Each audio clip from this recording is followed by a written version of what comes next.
All right. Okay. We got, what do we got? Who do we got here? Who do we got here? Today we got Brett and Brennan here from the Prerunner Farm, and we are talking about bolts. They sound simple, but when you dive into it, it's actually not the case. So there's different grades. You have grade 5, grade 8, F911. Then we got badass RPI hardware. The shank and why the shank is important. Coarse thread, fine thread. Washers, when to use them, when not to use them. And then we're just gonna go into it and tell you why.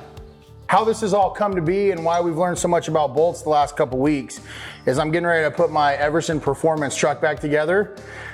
We just prepped the whole thing and painted it.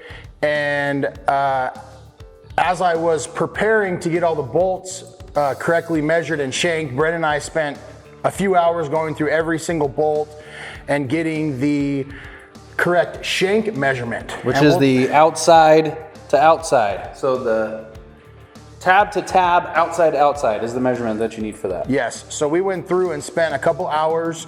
Brennan doesn't write very clear, and he gave me all these measurements. I went to the bolt store and I spent seriously 2 hours in trying to get every single shank correct. And on the particular bolts that I was gonna run, which is F911, they're in 1/2 inch increments. So I had to order a lot of bolts, 25 in some cases, to be able to achieve the whole box. Yeah, a whole box, which is 25. And so I was gonna spend, it was over $3,000 in the bolts that I needed just to put a good chunk of this truck back together. So we decided to look into RPI.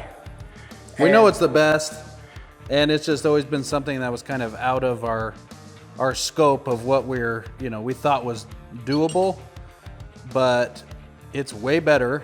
The tolerances are better. It's pretty mind-blowing so far. Everything came in like much smaller increments, so we're way closer to our correct shank length. And we might need to add a washer here or there to compensate, but like in the end, that's not that bad.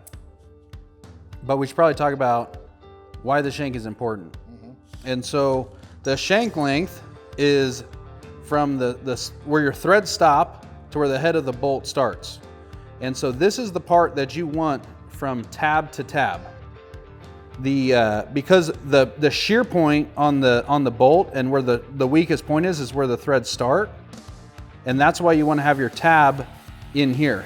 Your tab would go like that. Your other tab would go on. And that you would make your bolt and your shank length to where you have just a little bit of shank actually sticking out the backside or as close as you can to it. And then once you put your washer and your nut on, you have plenty of engagement on your nut and the threads. And then your shank sits inside because this is going to be your strongest point in those tabs. Just having this sit just like that. Yeah, I mean, I think both of us up until recently, it was like, well, if the overall bolt length is correct, it will just work on the truck. And we've been racing for a few years and doing some faster stuff. We've been introduced to shank, but this is the first time where we've actually gone through and got the correct bolts for each component on the truck. Yeah, so this is it's pretty exciting because trying to find a bolt like this, which is a 1/2 inch. I believe the shank was something like 7.5 inches. Yeah, so what you're gonna end up with is you might be able to find this bolt, which you could not find. He went to the hardware store, they're like, yeah, we're gonna have to special order that. So we made a phone call, they had them. And then technically if you were to get a bolt this long, you're gonna have a thread that's probably, out to here. And so, they make all this hardware based on the nut and the washer. So, if we add a washer and a nut, you should have perfect engagement on the threads into the lock nut portion of the nut. And so the tensile strength of, if I remember correctly, grade 5 is 120,000 PSI. Grade 8 is 150,000. F911 I think comes in at 180. And then RPI hardware is 180 to 200,000. So these are gonna be way stronger, way better, and the tolerances on these are amazing. We've just tested this. We put 3/4 bolts in some of the holes, and they were sloppy. We put the actual 3/4 bolts from RPI in there, and it's a tighter tolerance, and it's just overall better quality. And they have this badass washer. So based on where the head is, so I think they forged this head on these bolts, and so it actually has a taper, it has a radius, and they actually send it with washers that have a radius built into it so that everything fits super nice. We just found a 5/8 bolt and washer that we would have used before, and there is tons of slop in this washer. It is like loosey-goosey. So that just means that, you know, stuff's gonna be moving around, like it's just not ideal. And so the cool thing is on this RPI hardware, it is locked in. There is no slop. There's nothing. Like this is like a bell. This is like, it's like nothing. Everything that they do is fine thread. So you can get like a grade 8 bolt with coarse thread. A lot of the motorsport stuff that we've been doing has all been lately the fine thread. We've went from this because this is what we could get at Home Depot, and we transitioned everything to fine thread as of the last couple years. The other cool thing when we called RPI, all we gave them was a shank measurement. We didn't have to go through and figure out, okay, so let's say that this bolt would be considered a 4.5-inch bolt, but we're only utilizing 3 inches of the shank. That's the important part. That's the important part. So we would have to go, okay, 3 inches plus 1.5 inches of thread. We'd have to do that math. When we ordered the RPI hardware, it was just, it's a, let's say this is 2.5 inches. We needed 2.5-inch shank, and they took into consideration their washer and their lock nut. And so it made the process of ordering the bolts way, way easier in my opinion. Yeah, I was able to send a spreadsheet with the shank length, and we were able to get all these bolts for the entire chassis. Yeah, and we got them in like 3 days? 48 hours, yeah. Yeah, 2 days, 48 hours. I ordered some of the bolts because I didn't know we were gonna go through RPI on a week and 1 day ago, and I still haven't got the bolts. So this was able to really expedite us now putting the truck together today. Tolerance is important because of the, you know, you have a 5/8 hole, you want your bolt to be 5/8. So if you have slop in the hole, you know, as we're using suspension, it's gonna blow this hole out, and then we're gonna end up having to add another weld washer. You know, it damages the chassis, which it's not easy to fix. So proper hardware with the proper torque specs, you should have, you know, no problems as far as blowing out holes is concerned. I think the other thing too that you just said is torque specs. I think our motto for a long time was good and tight. Yeah. Like as tight as we can hit it with an impact, or, you know, our friend comes over who's 130 pounds soaking wet and he's holding one side, I'm holding the other. I think it's very important to find out the spec on every bolt that you're working with, whether it's 5/8, 1/2 inch, 9/16, 3/4. You find that spec and you torque it with a nice torque wrench to the correct torque that is specified by the manufacturer. Yeah, because when you're going, you know, 100 miles an hour through big bumps, you want to make sure that, you know, everything is going to be up to the task. You know, that's why we, you know, spend so much money on shocks and rear ends and wheels and tires and all that stuff, is so that we have that security. This holds everything on. They're like, without this, none of the other stuff works. So this makes complete sense to spend a little bit extra money, and in this case, it wasn't.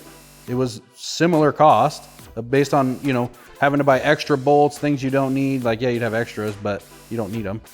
And then, you know, I was actually surprised what an RPI bolt costs compared to an F911. It's not much more, but I would have had to have bought 15 to 25 of one bolt when I only needed 1 or 2 or 3 or 4. So it actually ended up being significantly cheaper. Yep. And I got exactly what I needed. No multiple washers, 3-4 washers to get that right shank. Yep. And then the other thing too with washers is there's different thicknesses of washers, which I didn't know. So you can get a thin washer or a thicker washer. So if you had to make up space on my other bolts that I would have used, I would have had to do multiple washers. I could have gotten into a thicker or a thinner washer to try to make up that space. Again, why I love this RPI stuff. Yeah, I don't think we'll be going back anytime soon to shopping at Home Depot for our Prerunner and race truck bolts.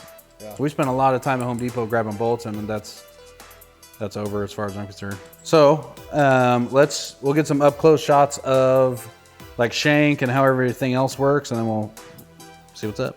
So this is talking about shank again. So this is our rear bypass mount. So we know that so we have the shank right here. So we know that once sorry, I'm probably in the way. So that's where the shank starts, and we still have, you know, another 1/4 inch of bolt. So we know that once we push the bolt through, we have 1/4 inch, and the shank actually ends right at the edge of this tab. So as soon as we put a washer and a nut, we're good to go. So we're not gonna be worried about breaking bolts or anything like that. It's probably gonna be hard to tell on camera, but something that we've noticed about the RPI hardware specifically is we talked about tolerances earlier. So this is a F911, so which is a high grade, like expensive, this is like the expensive bolts we were buying. And so like once you get in there, you know, we have a decent amount of slop up and down. And then once we get the RPI hardware in there, it's a much tighter fit, and you actually you have no slop. It's fantastic. So that's why we're gonna be doing this for the future. Don't get me wrong, not everyone's budget is the same. You know, we've been using grade 8 forever. I'm sure it's fine for a lot of people, but on a truck of this caliber, you know, this is what is needed for safety and, you know, the performance that we're looking for. And we're not willing to, you know, sacrifice a race over, you know, everyone complains about the $5 bolt, you know, that's not gonna be a problem with this truck.